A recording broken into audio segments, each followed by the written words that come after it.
Welcome back to the Lazy and Entitled podcast, the podcast where we talk about life from the writer's perspective. I'm one of your hosts, Chris Corlew. And I'm the other host, Brendan Johnson. Today is part 1 of the Halloween special. Ooh, spooktacular. Not as spooky as maybe it could be or will be in the future, but it's definitely darker themed. It's true that no one dies on this episode. Yeah, or in the next one. Spoilers. Probably not. Sorry. Yeah. But yeah, we're excited. This is something, we wanted to do a podcast episode this year, and it felt appropriate to make sure we did it around this season. So we're going to be trying some things out, some different segments. We've got a lot in store for you. We hope you enjoy. Cue spooky music.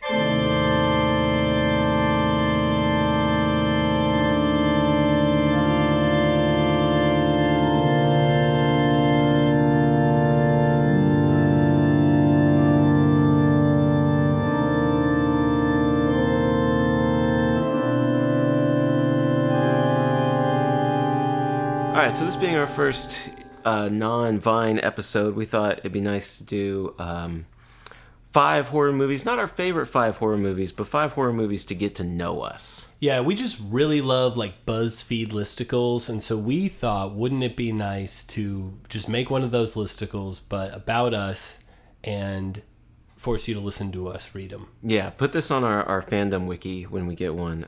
Yeah, so Brendan, with an accompanying GIF, what's a horror movie for the listeners to get to know you? So it's going to be a sick GIF because it's a werewolf transformation. Number 1 I'm going to start with, and we're not ranking these, but my first one that I'll start with is American Werewolf in London. I'm glad you talked about that. I think I got to put it on my list. It definitely intrigued me for a number of reasons. I think it kind of captures my love of makeup and transformation, long love of werewolves, so I had to include a werewolf movie on the list.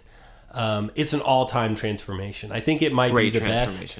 It's not necessarily my favorite end wolf. No. It's a great transformation, and you being a makeup guy, the whole movie. So sick. Yeah. And I love that the friend decomposes and just gets more and more gross as it goes on. Yeah. I think for us, we love that it's about 2 best friends. Yes, for sure. Yeah. For sure. And that hiking in the moors, and werewolves live in the moors. I've been to the moors. Ultimate bros. Yeah. I mean, really, truly ultimate bros. So. Yeah. That's my first selection. What would be your with appropriate GIF? Sure. Let's stick to werewolves, although from the Universal era, my favorite werewolf transformation is Werewolf of London. For this first one, I have a tie. I don't want to start with a tie, but I'm gonna. It's the original Wolfman with Lon Chaney Jr. and the 1992 Francis Ford Coppola presents Bram Stoker's Dracula. This is like my my sort of classic monsters category. Sure. I think that 92 Dracula is pretty unimpeachable. I know it's campy, and I know one of my favorite actors, Keanu Reeves, does not give his best performance. Winona Ryder does also not give her best performance. Nobody's given their best performance, but everyone is giving a great performance. Yeah. And a fun performance. Yeah. I mean, so many people are going to talk about Gary Oldman's Dracula. It's so good. It's so good. Very few movies get gothic right the way that one does.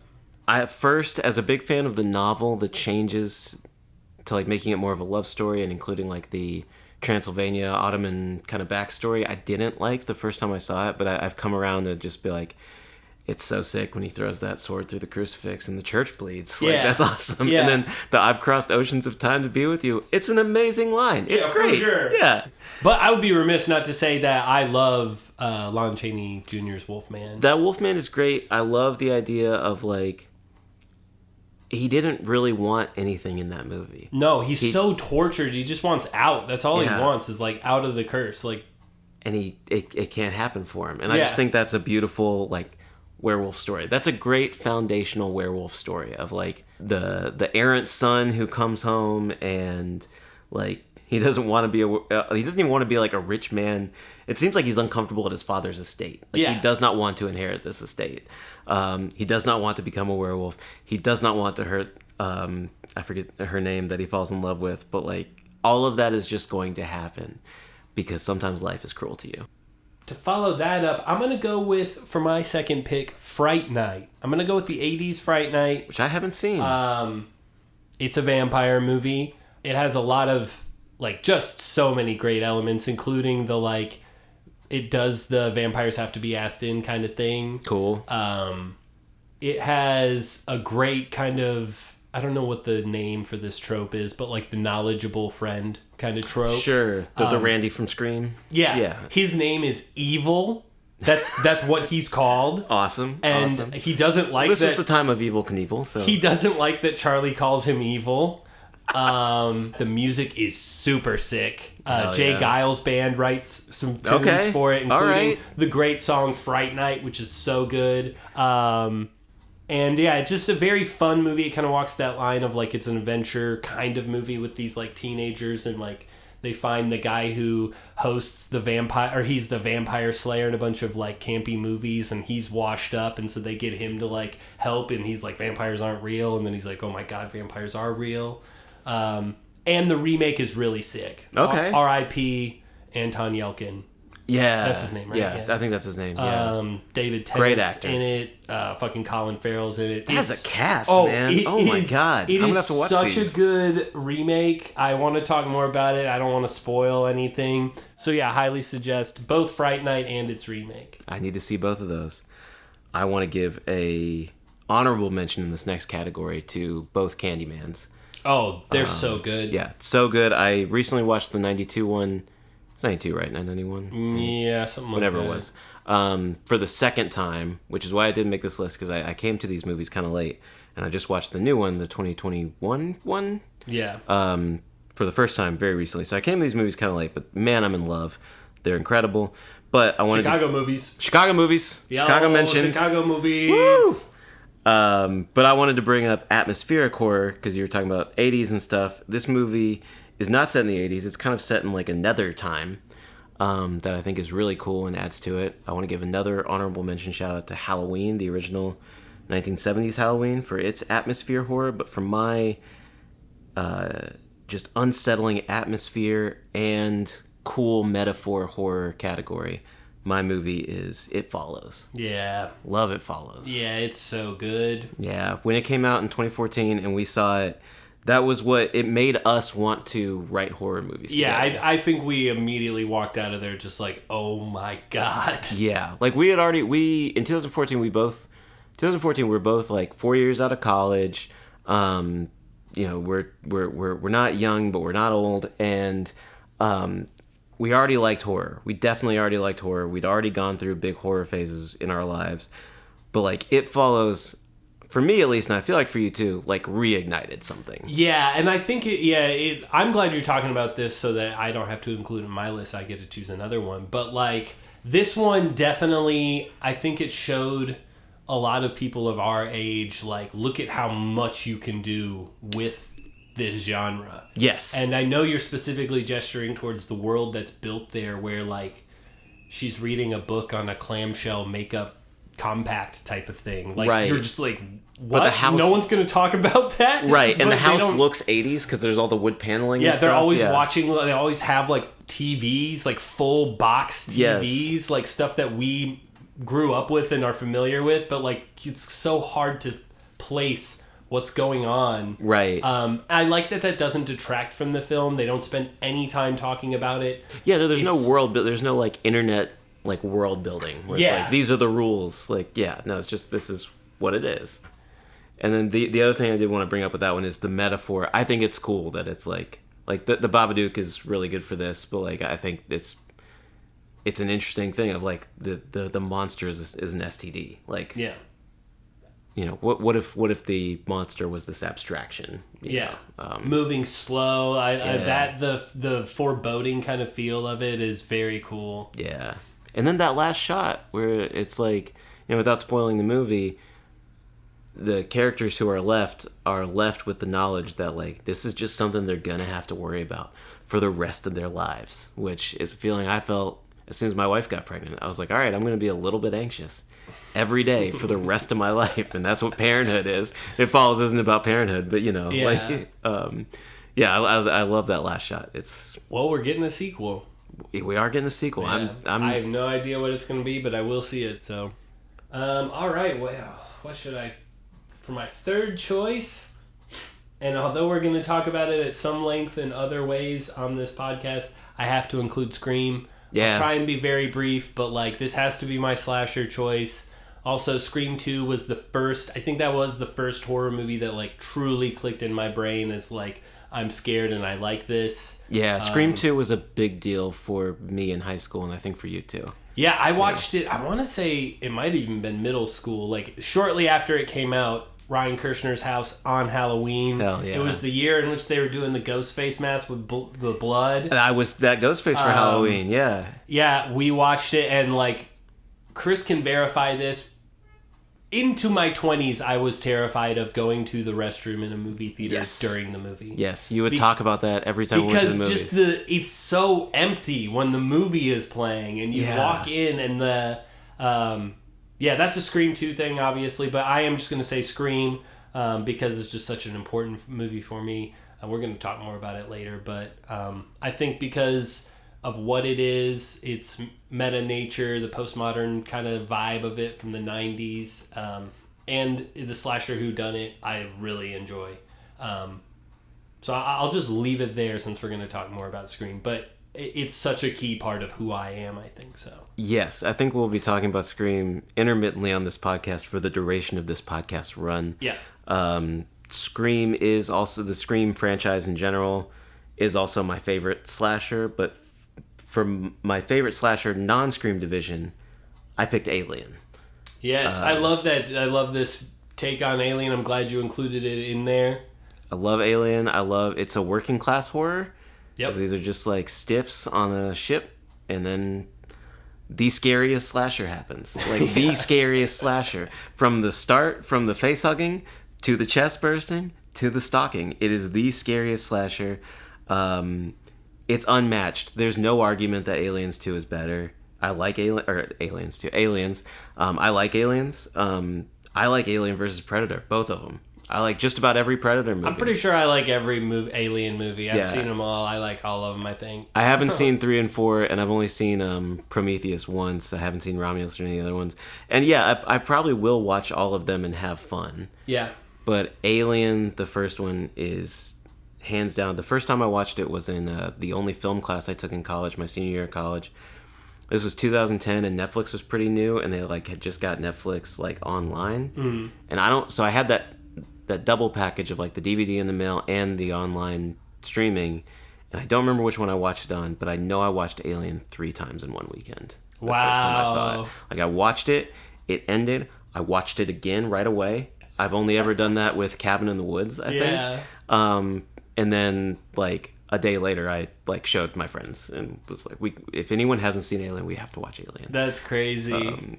And yeah, Alien rules. I'm going to tag on here and say some things I love about Alien. I think its score is outstanding. Yes. Its credit sequence, its opening credit sequence is like probably just one of my favorites. Yeah. The way that it shows the title, I love it so much.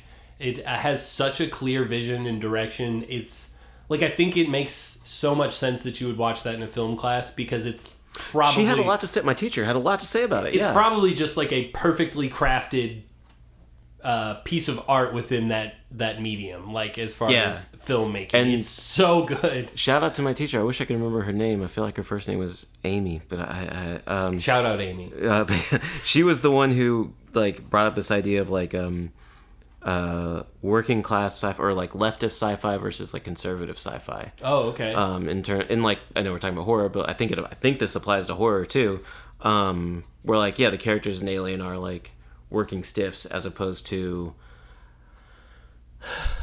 like Transformers is just military propaganda. Yeah. You know? Like that sort of thing. Yeah. And so that gave me a framework to think about movies and to think about the way you could write politics into story in a really interesting way. Like just like you can make a political statement without even saying like, and shouldn't we all be Marxist? You can just have like, these are miners on a spaceship and they all get killed, and doesn't that suck? You know? Like, it's cool. So, yeah.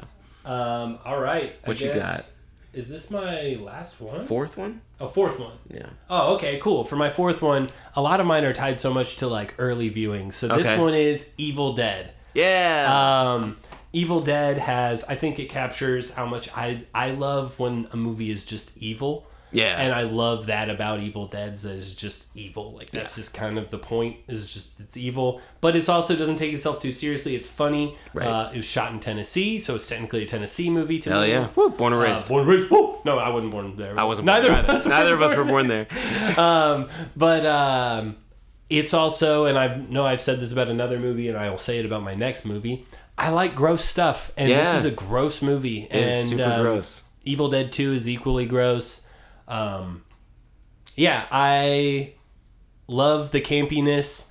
I love the voice that it feels like it's created with. It feels like such a like vision, which is crazy to make when you're. That's his first film, right? That's his first. That's amazing. And obviously, to see what Sam Raimi's been able to do outside of Evil Dead's super impressive. Yeah. But like. This movie has to be my zombie one. Sure. It was hard not to put Night of the Living Dead in there, which is another wife movie. And it's hard not to put 28 Days Later. We both really love 28 Days Later. Like zombies are just, there's lots of great stuff there in different approaches. But and I know Evil Dead's it's loose zombie, but I do like it for that approach. Yeah, I'm gonna put Evil Dead there. Yeah. Oh, also shout out. I don't care for the reboot, like the first reboot. Okay. But the sequel, the one that came out last year, the year before, is awesome. Okay, is that Evil Dead Rise? Evil Dead Rise. Okay, I haven't seen either of the new ones. You should watch both of them. Yeah. I didn't, again, I think the first one is weaker, but Evil Dead Rise is awesome.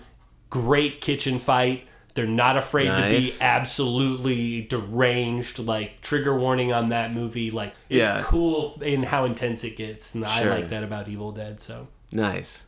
I am glad you brought up a horror comedy. That brings me to my next one. I wanted to have a movie for horror comedy. I also wanted to have an excuse to talk about my favorite scream queen, Samara Weaving. So my next movie is The Babysitter. Yeah. Love The Babysitter. I want to shout out for the Samara Weaving section, Ready or Not, which I recently watched for a second time. It really rules. Talk about leftist politics in horror. That movie is great. Adam Brody is great. Being like, my whole family deserves to die. Yeah, it's awesome. The movie rules. But we're talking about The Babysitter.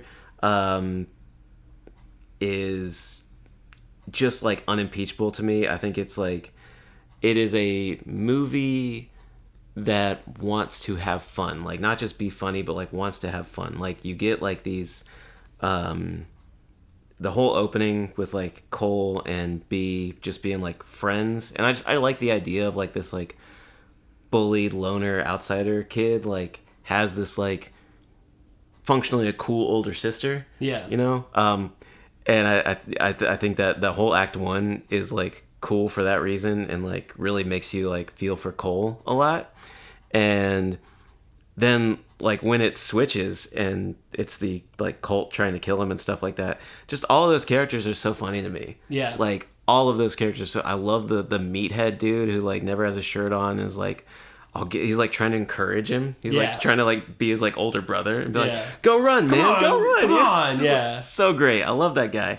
I love who's that Instagram model's character's name? She's funny in the movie. She's like doesn't take herself seriously, and the other two in the cult are great. It's a perfect movie, and it's got a great sequel. I really like the sequel. Yeah. Shout out to Jenna Ortega. I hope there's a third Babysitter movie. We do really recommend all these movies that we're talking about. Yeah. So for my next one and my final one, it was hard. I wanted to pick something that kind of grounded me, how much I'm into modern horror. I like to keep up with what comes out. My wife has a goal for her life of wanting to see every single horror movie that's ever been made. Amazing. And it's a really fun goal because like she acknowledges that it's not possible, but it's something to work toward and always do. Yeah. And we have watched so many horror movies and continue to watch so many. But so I wanted to get something that gave me my modern horror movie, but I also wanted to capture like the fact that I like things that might not everyone likes. Sure. Like, that's just how I am. So I have to go with Terrifier. It is... I don't want to spoil it, but it's a very... And, like, it's not super deep. That sounds crazy. I don't want to spoil it. It's about fucking a deranged clown just slaughtering people. Sure. It is like exploitation type level. Like, it's very over the top, very gruesome, not for the faint of heart. Sure. But again, I like gore and makeup and stuff, and this movie does it so well. I like just the looming evil of Art the Clown. Yeah. Of the fact that, like, he doesn't seem to really have much of a purpose other than he's just here to kill you. And the movie's it's very complete in a very satisfying way that, again, I don't think you've seen it, so I haven't seen either of them. So I'm not going to talk too much about it, but if you've seen it, you know what I'm talking about. It makes the movie very satisfying in a lot of ways, but I wanted to pick something that's grimy, gritty, gross. It's another slasher, obviously. It doesn't take itself too seriously. It has an insane sequel. We'll probably I want to talk about Terrifier again in the future because it does the classic, like, 80s thing where it tries to do a whole lot in the sequel. Sure. Like, just a lot. Like, and what about this plot line? And maybe she's, like, kind of magic or fantasy. Like, they introduce all these other disparate kind of elements. The way that, like, Nightmare on Elm Street does, like, the Dream Warriors thing. And, like, the way that Halloween... totally spins off the rails with Season of the Witch where Michael Myers is like that whole thing of, like, I love when a sequel or an installment is just like, let's just really fill this thing out. And it made that movie crazy for a lot of reasons. I was excited to see Art the Clown as Santa slaughtering very soon. Hell yeah, absolutely. When you talk about looming evil, that brings me to my last pick, which is Nope. Talk about modern horror. I love everything Jordan Peele has done for horror. I will quote horror god novelist Gabino Iglesias, who said on Blue Sky recently, the big driver of why horror is having such a moment in these last few years is definitely, like, diversity and, like, the inclusion of new stories and new people's perspectives. And obviously the, like, flagship person for that is Jordan Peele. And Nope is my favorite of his movies. I think Nope is the most rewatchable. It is the most, like, it's the most, like, bare bones and elevated at the same time, because it's, like, just kind of like, it's just a monster movie. Yeah. You know, it's like, I mean, there's, like, the alien component, there's this component, that component, but it's just a monster movie, and it is just about, like, how to behave around a predator, you know, and it's just a monster movie, and yet there's so much there with, like, the interpersonal relationships of Daniel Kaluuya and Keke Palmer's, like, brother-sister relationship, and the way they're, like, teasing Angel, but, like, he, like, you know, becomes part of their group and stuff like that. There's just, like, a lot of, like, great character work.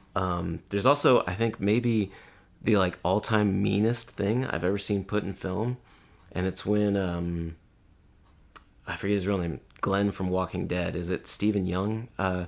Who's talking about when Gordy attacked all the people, and he's like, the best way I can describe it is if you've seen the SNL sketch, and Chris Kattan plays Gordy, and come on, it's Kattan. And, like, I don't know enough about Saturday Night Live to, like, have an opinion on Chris Kattan, but I know, like, not everyone likes him. And, like, to have this, like, blowhard dumbass that Glenn is playing be like, it's Kattan, guys, and, like, it's so mean, and it makes me laugh every time. But yeah, Nope rules. All right, well, now everyone knows us. Yeah, that's it. That's all. That's our personalities. That's it. Yeah.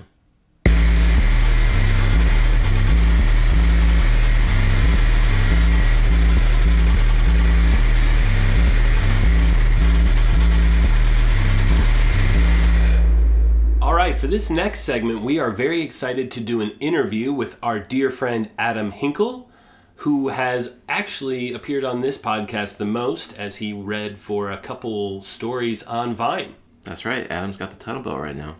Yeah, and Adam is in a new movie called Haunt Season, which you can purchase or rent on pretty much most places that you can purchase or rent movies. At least Amazon Prime and Apple Plus. And Apple TV, what's Vudu, or is that what it's called? Or Fandango Now. Fandango Now. Damn, changing everything. Fandango Now. I don't know if it's Fandango now, but Fandango as of this moment. As of this moment, yeah. Isn't it crazy you used to call a number to get movie listings? That's nuts. We're all old enough to remember that. And I did it all the time. Yeah. I didn't. I actually was just a big fan of standing in line. You just lived in the movie theater? I just lived in the movie theater, yeah. There you go. Well, let's intro you real quick. Adam Hinkle is an actor based in Chicago, Illinois. Previously, he is the creator and director of the web series The Park. You've been in an episode of Chicago Fire.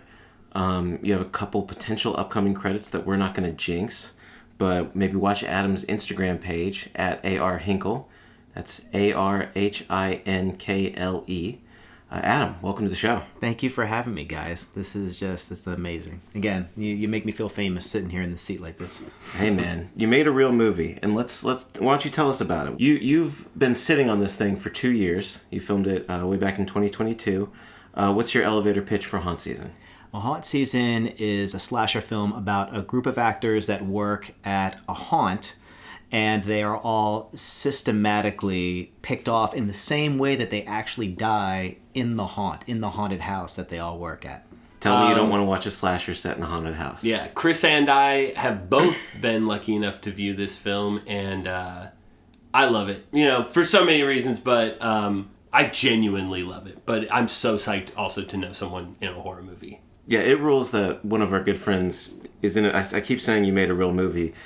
I mean, we really genuinely love this movie. We're not just blowing smoke up your ass. It's a really, it's if you're a fan of horror, and all three of us have talked about horror has, a sort of passionate fan base.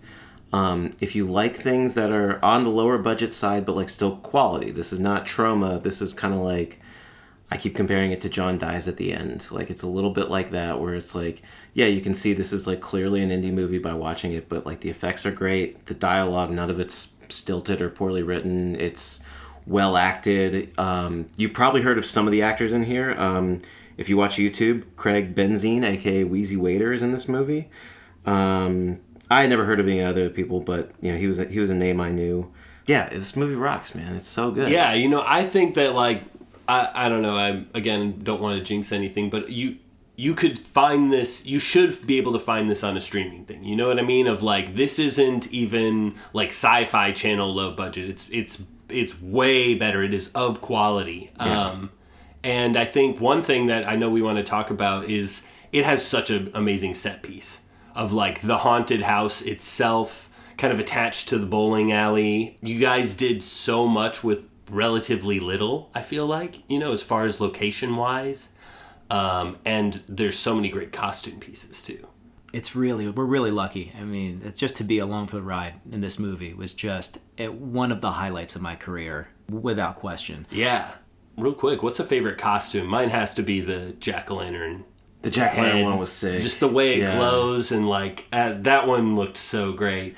My favorite is going to be when it's just you and Matilda, like on her first day. There's this great montage of you just like taking the top of her head off over and over, and like y'all screaming while the guests are coming by, and then you're just like talking. You're like, oh, so you just graduate? Like what have you been in? Like, where are you living at, or what? Whatever small talk you're making. It's just that set piece rules. What about you? Favorite costume?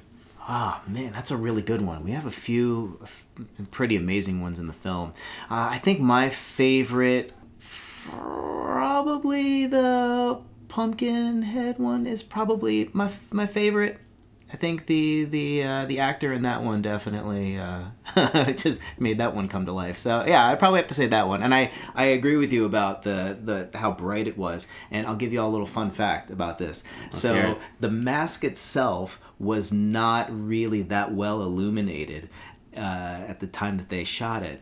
And so what they did was they put a couple of smartphones inside the mask for the actor. Oh, wow. And they had the flashlights like just basically pointed outwards. And so they turned them on, and then as soon as they got in front of the camera, it just glowed and it illuminated. It was so fun. It has such a good look. Like, it looks so good. It looks so ominous. And, I mean, like, a whole film could be made with, like, something like that. And to hear how, like, I don't know, DIY, pretty punk rock that move is. Yeah, I obviously love that. That's so cool. Yeah, it's so low tech, and it just had like this big impact. It's just just one of the crazy smart things that our filmmakers were able to do like on such a small budget. Yeah, and we should say the filmmaking is really wonderful. I mean, I think on so many levels. Chris kind of touched on it with the script has these really great moments throughout it that like kind of transcend it being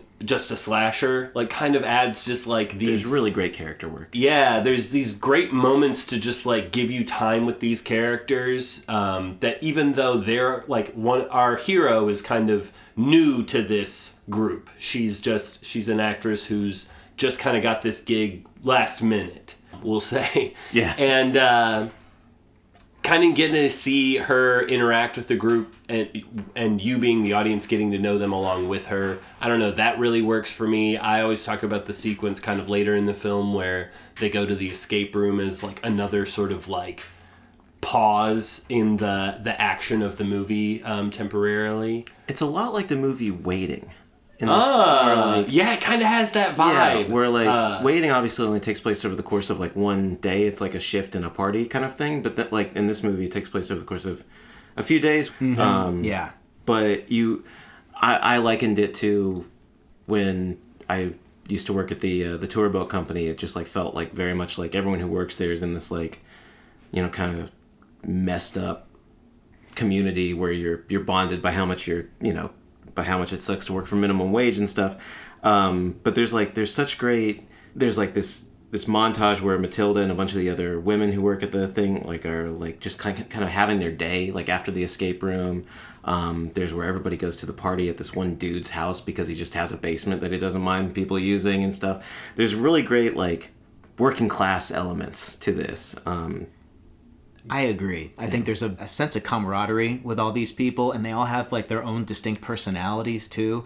And I think that was we just got lucky with casting. And Jake, and I have to give him so much credit, just from the script to the casting. I mean, he had his fingers in everything. But those two things, I feel like he just did such an impeccable job on. And being the fan that he is of horror movies and of like stuff from the 80s and 90s, like you can absolutely tell this was made by somebody who loves horror movies. So this was kind of a love letter to like horror fans made by horror fans, which I think is really, really awesome.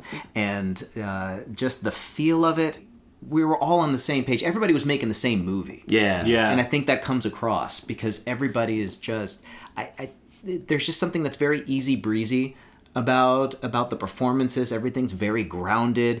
And I also think that there is just some real good gems that came out of some just like little improvised lines and moments here and there, which Jake was I give him so much credit as a director being open to that. There were absolutely moments in the script where he was like, I really love these lines and we need them, I really love these to stay in, but if there was a moment where you want to mess around and try something, like he was absolutely open to it. And I think that's what comes across in the final product. So I give him 100% credit for that. Yeah, and this is no spoilers, but you are so funny in this movie. You are. There are a couple moments where you made me laugh out loud for sure. Deliver some great lines in this one. Adam does great eye acting in this movie. Yeah. And that is director Jake Jarvie, for the record. He's a wonderful guy. Just, you could not ask for somebody who is more down to earth, funnier, just like a sweeter dude than this guy. And it's kind of crazy that he makes something that, is at moments as like grotesque and whacked out, as the movie is. Well, that's it. He's a horror fan, and this movie really is like a love letter to horror fans. Man, I don't want to be one of those people who talks about movies as love letters, but this is a movie like down to the setting, down to like how faithfully it kind of is a slasher but remains surprising. Like this is a horror movie for horror fans. Like you're drowning in horror. I also think that there's that cool added level of like it being in a haunted house, of like it brings in that sense of like there's so many weirdos in this world. Yes. And delightful weirdos, and there's like a very cool place that delightful weirdos all come together, even if they're kind of different. And that's brought up in it of like, there's theater kids, there's just like exhibitionists. That's such a cool level to it as well, of like seeing Matilda, who is graduated from theater school in Chicago. So we should also say it's a very Chicago movie. Very Chicago movie. Very appreciate. Yes. It's very cool that it's like, this is set outside of Chicago, and these characters, like, that's the city that they interact with. It's very much Third Coast. So the actor who plays Bradford in the movie is named Steve Kristoff. His family actually owns this entertainment center that we shot at. Nice. The guy was actually the way that the film came about was Jake Jarvie works with Rob Scallon, who is a YouTube musician, and he basically edits and shoots all of Rob's videos on YouTube. And I think at one point they needed to, I can't remember what it was that they needed. I think they needed like like access to like I don't think it was a haunted house, but some kind of room that they ended up having at Kristoff's Entertainment Center is where they ended up shooting it. And that's where Jake and Steve Kristoff met. And they both were getting into conversations about shooting a horror movie there, because it was just such a cool location. Yeah, it's front of mind when you're in that location, I imagine. Yeah, it was really, really neat. So I think they, at some point in their discussion, talked about wanting to make a movie together. And I think this was about 2018 that they had met. And Jake went off not too long after that and wrote a script. Which actually at the time, I think it was more of a creature feature. So Haunt Season was actually more of a creature feature at the time. Cool. And then I think through maybe a revision or two later, it ended up being, kind of more of a straightforward like slasher movie. But the haunted house itself was kind of the impetus to, for them to design a movie around it, which I think is why the movie feels so authentic, is because it is an authentic haunted house that they did some dressing up here and there, but really like what you see in the film is like the actual working haunt itself. We were just lucky enough to get the film there. And I think that really, that made the movie look it made it look like almost like like a real A picture, because it was just what you see in the movie. And so I think that really saved us as, a small little indie production. Yeah, that rocks. That's how you make art outside of capitalism, is you make friends and then you just ask them for shit. Hey, can I film at your parents' entertainment center? And this, when I talk about the entertainment, there's a moment in the movie where, is Bradford the character's name, the guy who's like, that's Steve Kristoff. He auditioned. He has such a great look too. He reminds me of like 3 or 4 different people I worked with at the boat company. It just like kind of rolled into one. Looked like he'd been doing this his whole life, But like, there's a moment where he's behind the bar, and like the bowling alley and the skee balls or whatever is like mostly empty. But there are a couple of people at the bar, and you're at the bar, and somebody else is there, and it's like, I just loved this like look of like. It's this thing where like, everyone just kind of like has their hands, and like everyone has like 8 different jobs, because that's how you make these kinds of things work on like the worker level. And it just like is one of those moments that humanized everyone in the film for me in a really satisfying way. I think that's another one of those real like worker moments in the movie, which are all over it, and at least our read of it that felt very prominent in a very satisfying way, gave depth to all the characters of what it means to just like have to do something and wanting to do something, like those sorts of things, and like I don't know, passion versus just labor, and like very cool. We should say the effects are outstanding. Like, the effects are great. Like, this is you get some gore in this movie. You get some kills in this movie. Like Adam was saying, that our victims are disappearing in ways very akin to what their role is in The Haunt. Yeah, I have to give credit. That's Corey Ruby and Kyle Williamson, who are our effects artists. Awesome. No, they did outstanding jobs. We're definitely going to go deeper into that with you. I will also say, like, how big of a crew does this end up having as far as like outside, like you said, both effect artists there doing the practical effects, but then there's color correction, editing, and scoring, and all those other things. The score's outstanding. We should also mention that score's really good. Like, how many people did this end up being to make this sort of thing? If you have an estimate. You know, if I had to ballpark it, it probably is in the neighborhood between like maybe 12 and 15 people, Yeah. I'm thinking. Oh, wow. Okay. Because we have, even though it was a small, a modestly budgeted production, we still had probably the bare minimum amount of people to like get the thing like moving. I'm impressed. The finish line. I'm impressed. That's really impressive. Yeah. That's way fewer than I would have expected. It looks like a much bigger production. It's really great work that everyone did. Really, I mean, we just had the fact that we had the location that we did. I think made it look bigger and grander. Like if you just looked at the budget of the movie, there's no way we would have been able to pull off something like that without having that active like working haunt. Yeah. So I think it really did. I think it really did provide a level of detail and a level of a certain scale to it that I think probably would have been impossible to pull off, without Steve's contribution to it. So I think he absolutely deserves, credit, because that was the backbone of the production. Yeah. We were able to film everything, with the exception of the escape room sequences. They actually had gone to an escape room facility that actually is owned by Steve as well. So there you go. Oh, nice. I was going to say that facility, that set piece looks really great too. Yeah.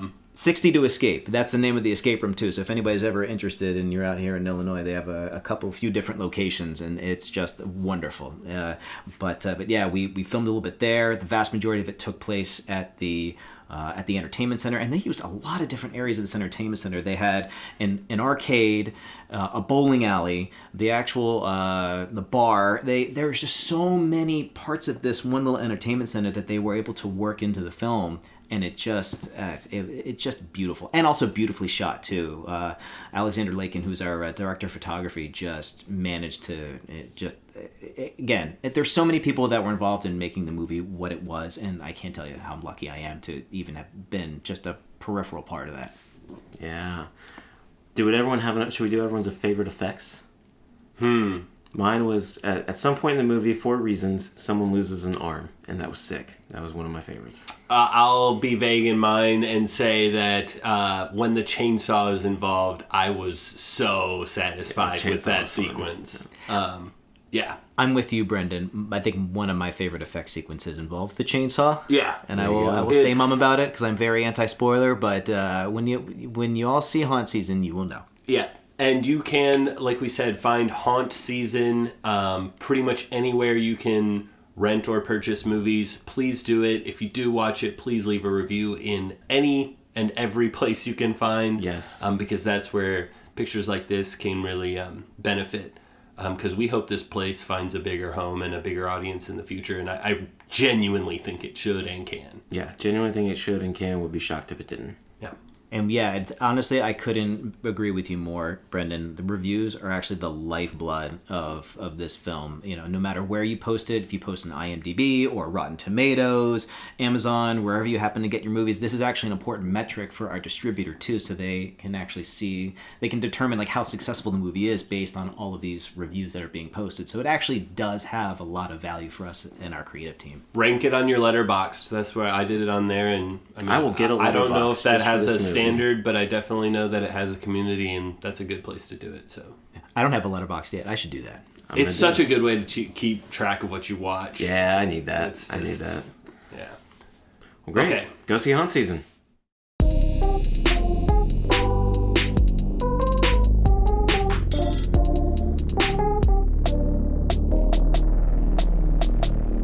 That concludes this episode of the Lazy and Entitled podcast. We're so happy that we were able to do a nice Halloween special for you all. Look out for part 2 coming probably, I don't know, it may already be up. Have you looked? Is it right behind you right now? Is it in the house with you right now? Is part 2 with you?